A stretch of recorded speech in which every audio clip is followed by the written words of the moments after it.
Hmm, hmm, hmm.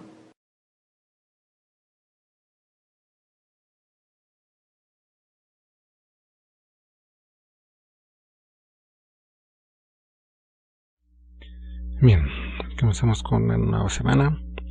Veamos hace unos instantes los tópicos a tratar en esta sesión. En esta ocasión estaremos viendo un tema muy importante, preponderante, nuevamente en la filosofía.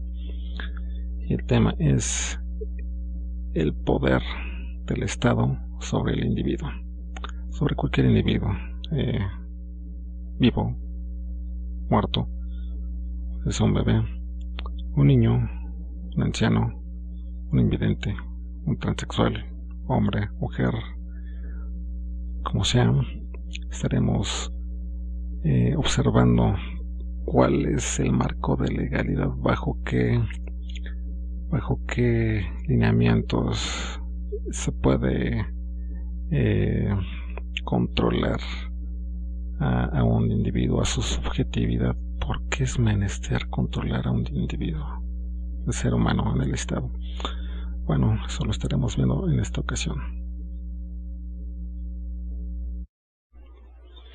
Bien, es un tema polémico, así que pues espero que quienes vean este video lo perciban, lo analicen de la manera más objetiva, porque hay muchos temas, muchos, que confrontan nuestras integridades, nuestras subjetividades, nuestras personalidades, y precisamente por eso mismo el interés de realizar este video. Bien, antes de comenzar, debemos definir qué entendemos por Estado para proseguir.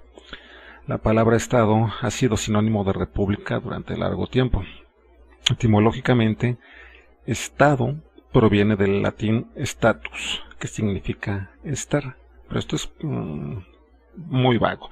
En sentido estricto, el Estado es el conjunto de instituciones, legislaciones, usos y costumbres, así como de las características culturales como gastronomía, lengua, moda o inclusive, bajo ciertas circunstancias y periodos, el color de piel.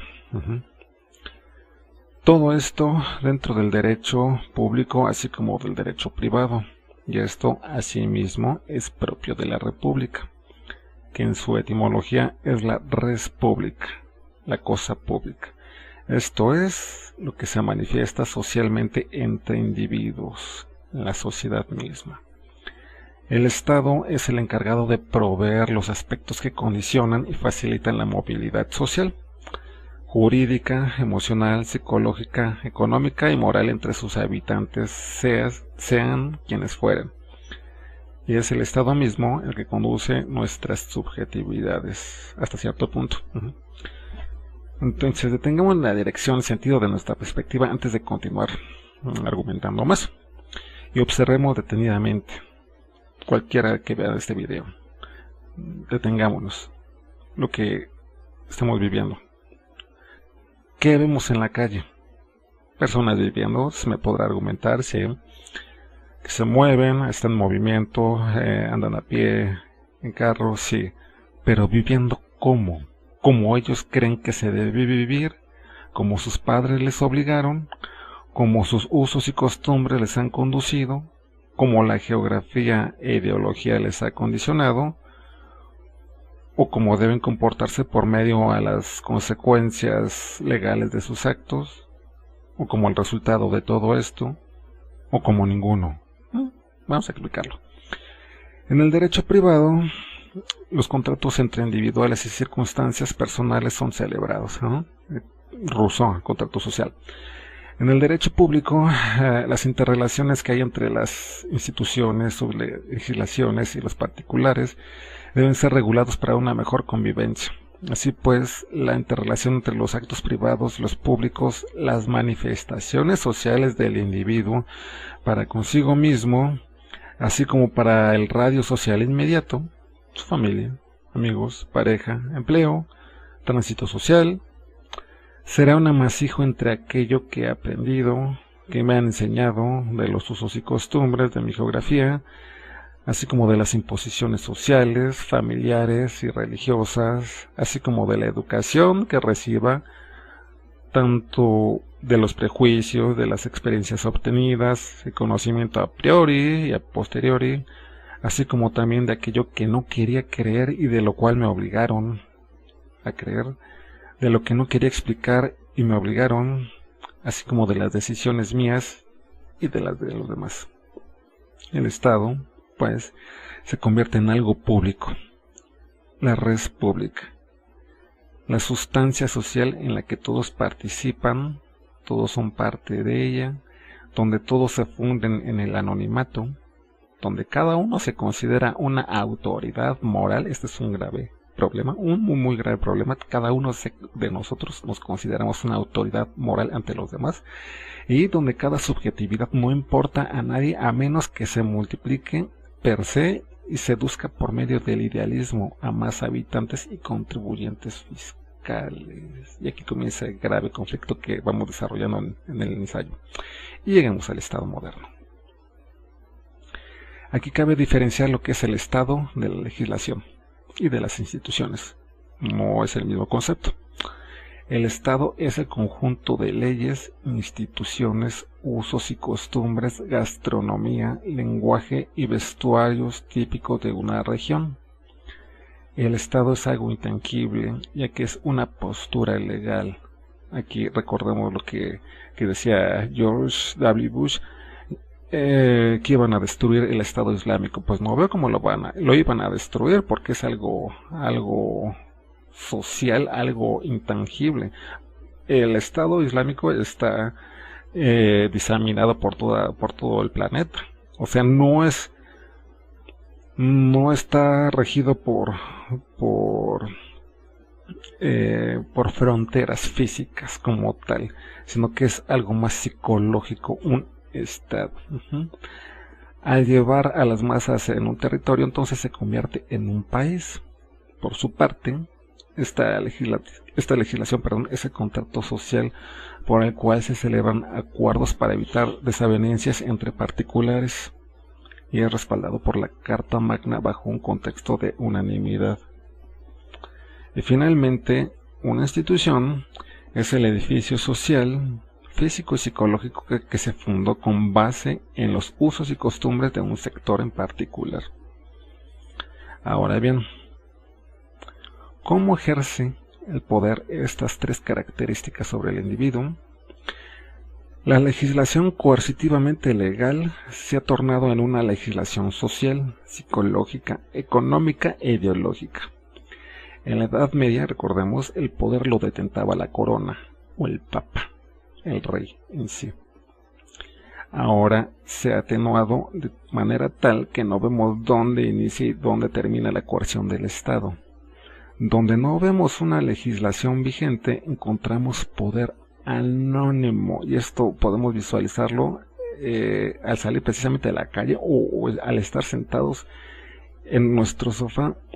Podemos encontrar quién nos gobierna, a pesar de que no digamos nada, a pesar de que no levantemos la voz. Sin embargo, nos damos cuenta quiénes nos gobiernan, no son necesariamente los gobiernos.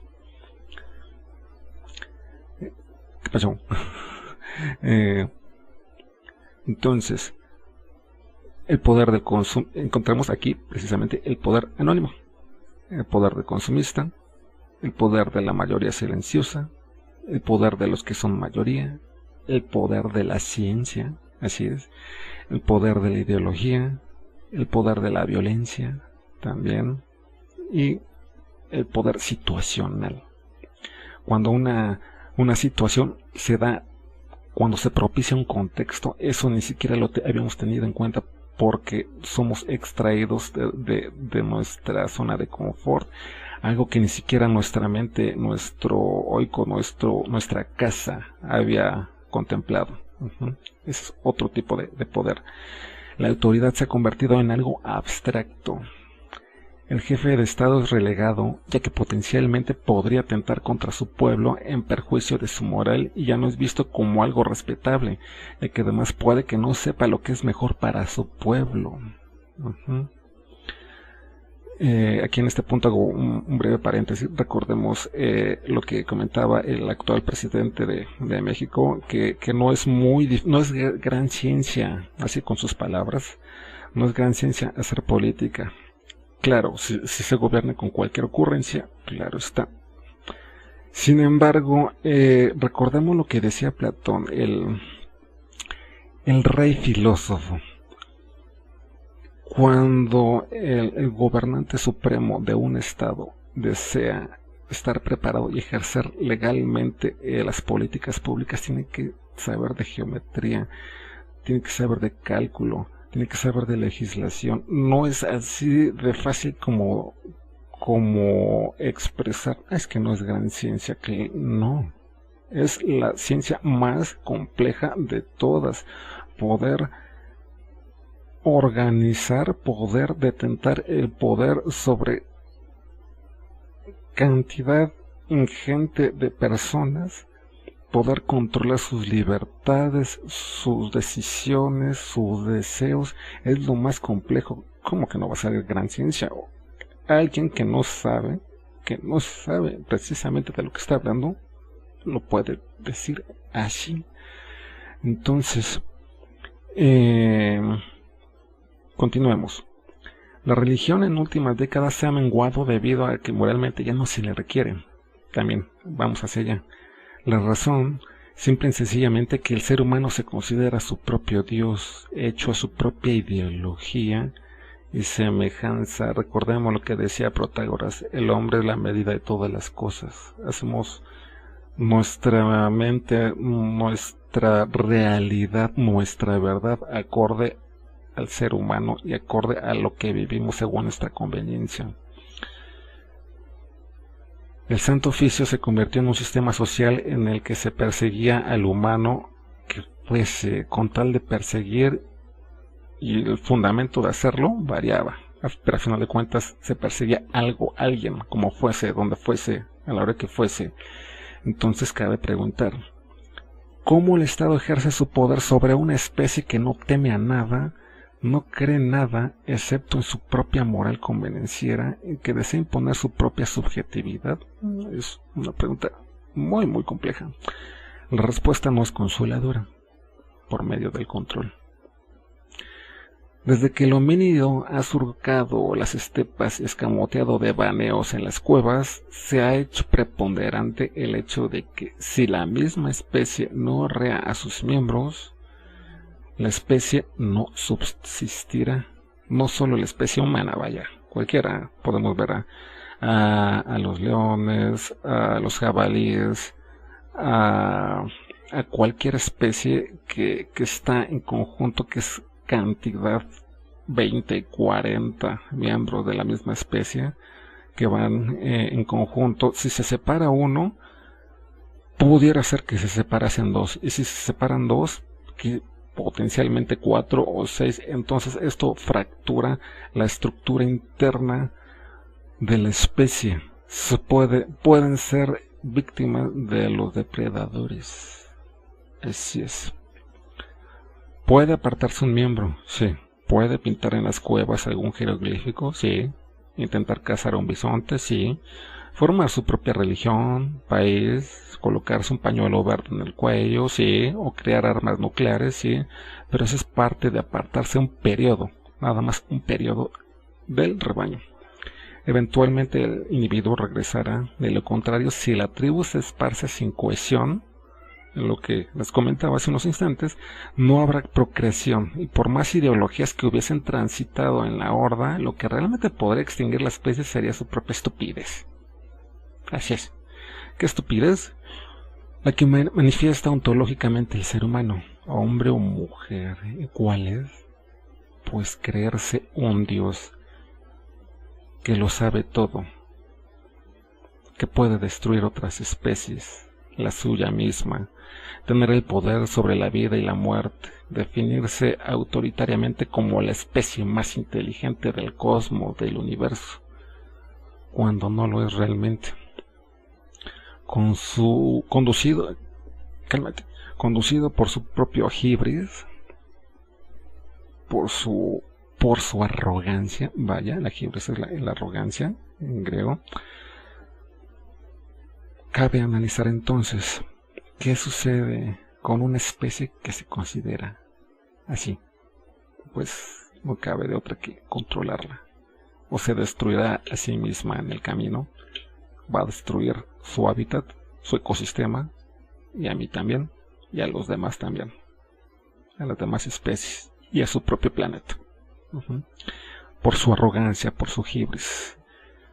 Entonces, hay un ejemplo importante sobre control del Estado sobre el individuo, que es el personaje de Albert Camus en su texto de El extranjero. Este personaje, al haber cometido un asesinato sin haberlo premeditado y al haber pasado de víctima a victimario, recordemos que estaba en la playa, se le acercan los yihadistas que andaban persiguiendo a él y a su amigo que había comprado esta arma, pero el amigo ya no se encuentra ahí. Entonces con esta arma agarra ¡pum, pum, pum! Y de remate ¡pum! Un plomazo más, porque tenía calor, porque hacía calor, sin por el hecho y sencillamente de que hacía calor, soltó un plomazo más. Entonces aquí comienzan ciertos conflictos de control del Estado sobre el individuo. Son metáforas ciertamente en el libro, pero es algo muy factible, algo muy real, por eso es muy fresco este libro. Se lo sugiero. Siendo adicto al tabaco, este personaje es lo primero que le es retirado durante el proceso penal y dentro de la cárcel. El mismo personaje se da cuenta que pues era adicto, quería un tabaco, quiero, pero pues ya no hay, y de tanto insistir se fue quitando la adicción. Entonces, quid pro quo, en latín, algo por algo. Se le quita el tabaco, se le quita la ropa civil, a la novia, al empleo, pero algo importante aquí es que todo esto se lo dio el Estado en primera instancia y ahora se lo quita. Y lo hace bajo el condicionamiento de no haberse comportado bajo sus usos y costumbres, sean cuales fueren. El Estado es el poder per se, el poder de las mayorías, como le llaman los oficiales, los policías o las entidades jurídicas, judiciales, el bien común. Y ya realicé un video ensayo sobre esto, les dejo el link nuevamente por si desean echarle un ojo. Entonces continuemos. La ideología del Estado deberá ser coercitivamente acatada, o el individuo, a pesar de mondar la objetividad y reticencia, puede ser combinado a la segregación por su propia especie. Así es, al no compartir la ideología del poder. ¿Y cuál es este? La ideología que sea. La ideología que sea. Es de suma importancia notar que hay cierta reciprocidad del Estado hacia el individuo y viceversa. Mis usos y costumbres los convierten en instituciones y legislaciones y yo me gobierna a mí. Sin embargo, este es el engrane del sistema. Debemos poner una lupa aquí, ciertamente.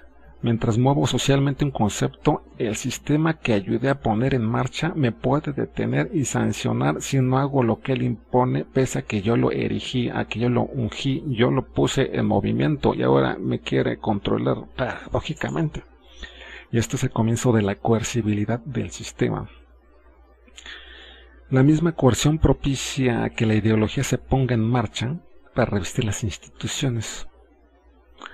Las ideologías e instituciones cambian, ¿sí? Lo que persiste en sí es la masa y su psicología. El psicólogo social Philip Zimbardo, muy notable por su texto El efecto Lucifer, del cual hizo muestra en su interior este experimento social de la cárcel de Stanford. Les sugiero también este libro, así como el de Albert Camus, el de Zimbardo, El efecto Lucifer, y también del Marqués de Sade, Diálogo entre un moribundo y un sacerdote. Encontramos ciertas características muy similares. El sacerdote quiere imponer su ideología al moribundo. Ya está en fase, ya se lo van a llevar a la silla eléctrica, ya. Ya, al final, ya los guardias ya abusaron de manera física, psicológica, cometieron vejaciones contra el recluso reo o interno, o como ustedes gusten llamarlo, y está harto del sistema. Y el sistema es paradójicamente algo que él propició, algo que él ayudó a poner en movimiento. Y podemos notar en estos textos, en los tres precisamente, llega el sacerdote a imponer su ideología, pero el interno ya no quiere nada de esa ideología, simplemente quiere estar en paz. Por ejemplo, en el caso del texto de Albert Camus, llega el sacerdote: hijo, vengo a darte la extrema unción, no quiero, no puedo, no me interesa. No, como que no te interesa, tienes que escuchar la palabra de Dios, pero no quiero.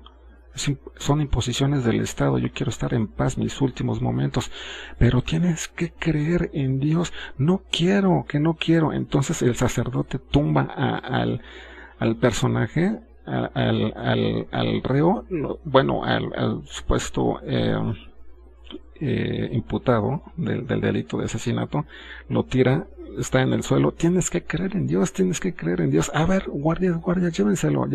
De igual manera en el Marqués de Sade: hijo, estoy a punto de darte la extrema unción por los delitos que cometiste. Sí me arrepiento, sí, padre, pero me arrepiento de no haber disfrutado más todo aquello que usted llama pecado. Me arrepiento de no haber disfrutado más, porque al final de cuentas el Estado es el que me impuso y ahora es el Estado el que me quita. ¿Y dónde está mi libertad? ¿Dónde está el poco tiempo que tengo de vida para disfrutar? Y de igual manera en este ejemplo de la prisión de Stanford, esta prisión psicológica social, que al final de cuentas fue un experimento en la Universidad de Stanford que Philip Zimbardo creó con estudiantes de psicología, pero se desbocó. Incluso hay una película que se llama Das Experiment, que es alemana. Está basada vagamente en el experimento de Zimbardo, porque a final de cuentas no hay asesinatos en el experimento original, pero en la película sí. No hay sangre en el experimento original, y en la película sí. Bueno, entonces prosigamos.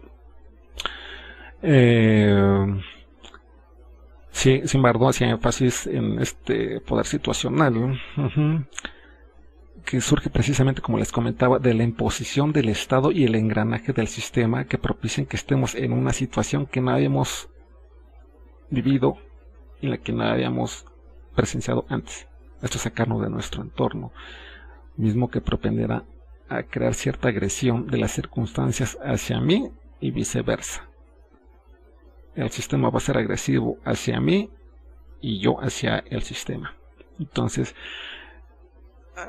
socialmente se va creando un estrés, porque todo se vuelve coercitivo, de mí hacia allá y de allá hacia mí, de mí hacia ustedes y ustedes hacia mí. Entonces, si no me comporto de cierta manera, algo que yo erigí me va a manipular para controlarme. Entonces es una paradoja.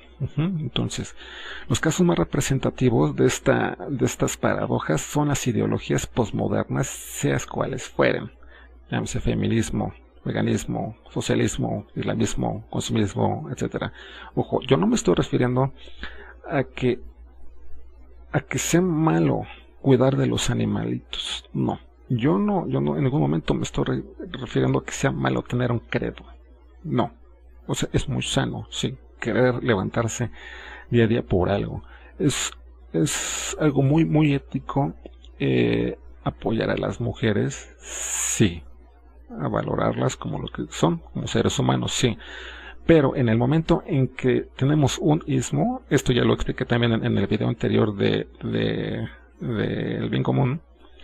Cuando tenemos un ismo, cuando es el sufijo ismo, ya es una ideología, algo que ya no es sano, como cuál socialismo, islamismo, hinduismo, consumismo, capitalismo, feminismo, etcétera, se vuelve un fanatismo, y todo fanatismo es un dogmatismo, y todo ismo es una ideología, y ya no es sano, porque aquello que pretendían cuidar, aquello de lo que estaban en contra, se han convertido en eso precisamente. Eso lo podemos encontrar también en, lo disemina ya mejor Sigmund Freud en su texto Más allá del principio del placer. Nos convertimos en exactamente aquello que odiábamos.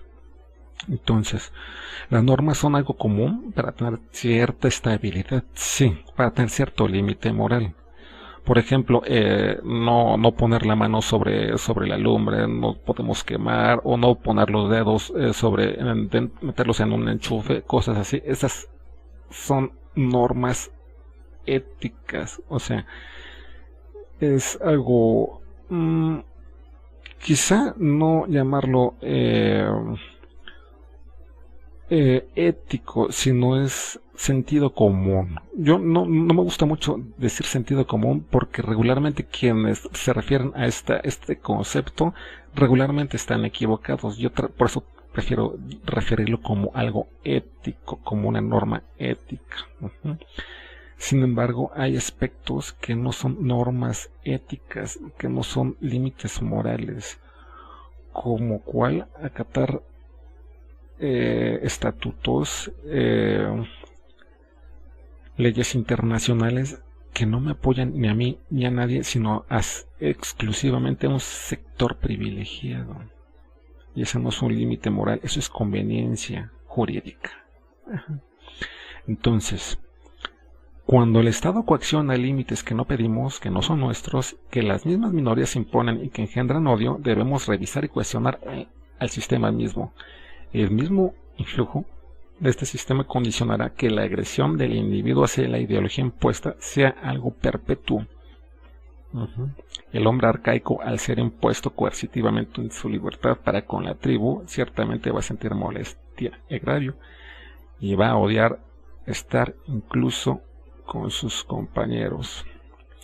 Por ejemplo, así un ejemplo muy rápido de esto: Suecia.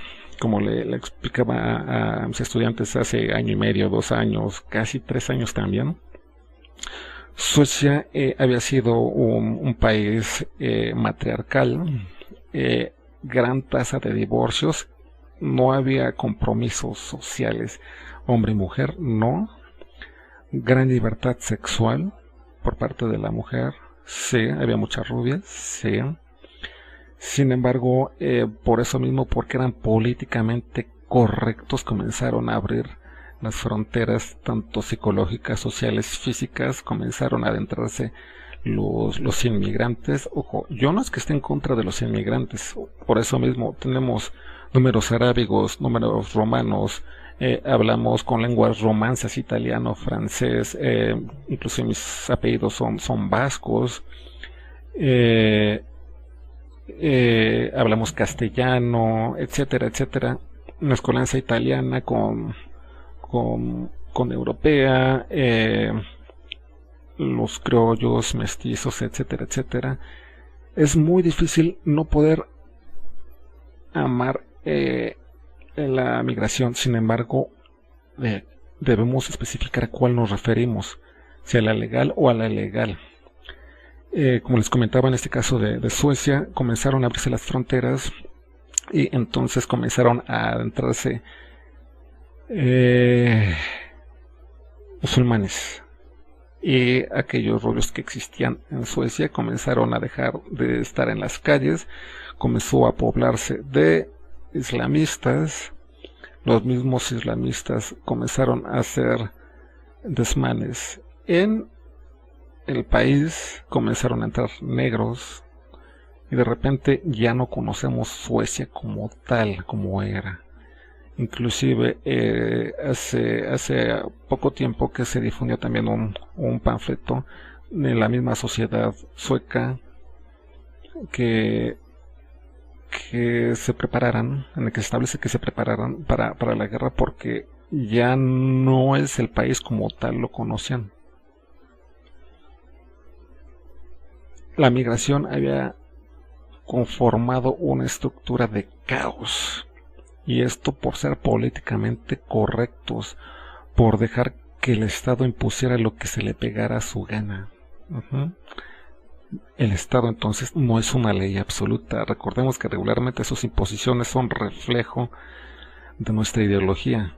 Y si muestra errores sociales y odio, es que eso está representando la sociedad.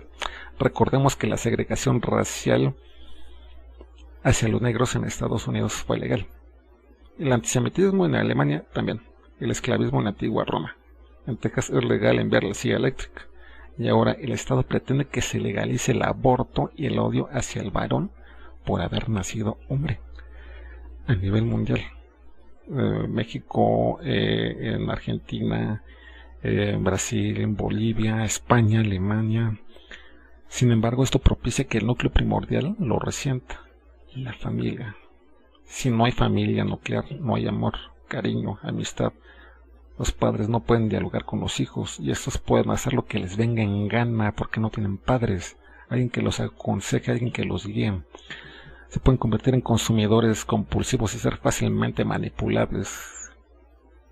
Y llamarse también a sí mismos asexuados porque no tienen una identidad, no tienen una guía como tal en la vida. Y esa guía regularmente en la posmodernidad la llaman tecnología o le llaman individualismo y pueden ser transportados al mundo donde la realidad no existe y donde se convierten en el equivalente a un alcohólico que no desea ver la realidad.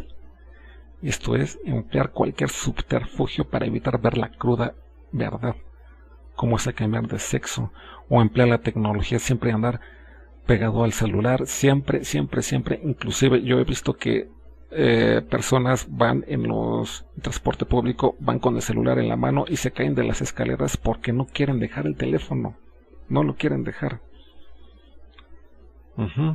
O es como ver telenovelas y no querer afrontar la realidad, estar pegado frente a algo que me propone una realidad alterna, o como ser adictos a algún fármaco o a la religión, y todo esto lo proporciona paradójicamente el Estado, porque le es redituable, obtiene ganancias netas de cada transnacional a la que le permite transgredir la libertad y psicología del individuo, pero a expensas precisamente de fracturar la familia. En este canal nos definimos como a favor de la familia completamente, y estamos en contra de fracturarla como tal.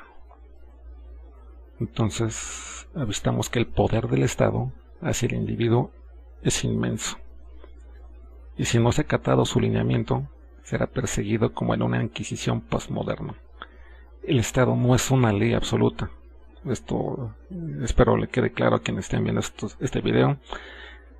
Cualquier cosa que como tal la ley no implica que sea necesariamente el Estado, ya se explicó.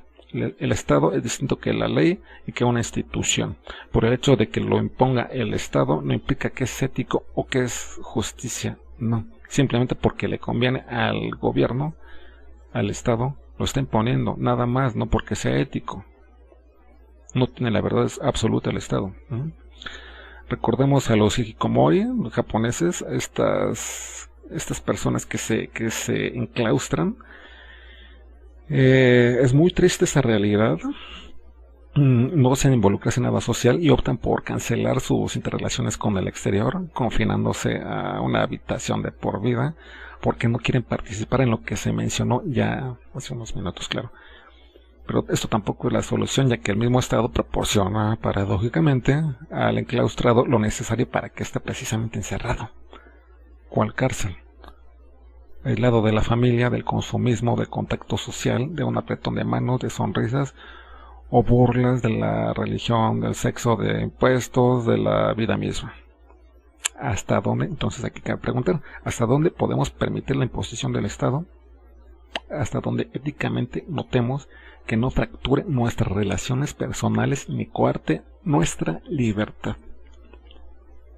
Entonces sería necesario derrocar esas instituciones, y en este canal nos declaramos políticamente incorrectos, porque la filosofía verdadera es incorrecta.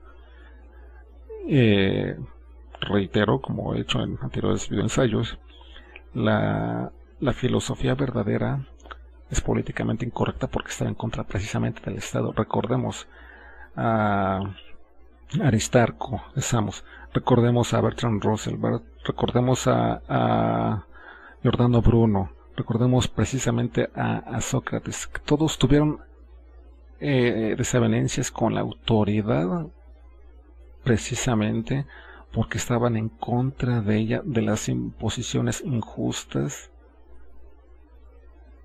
que daban hacia el Estado.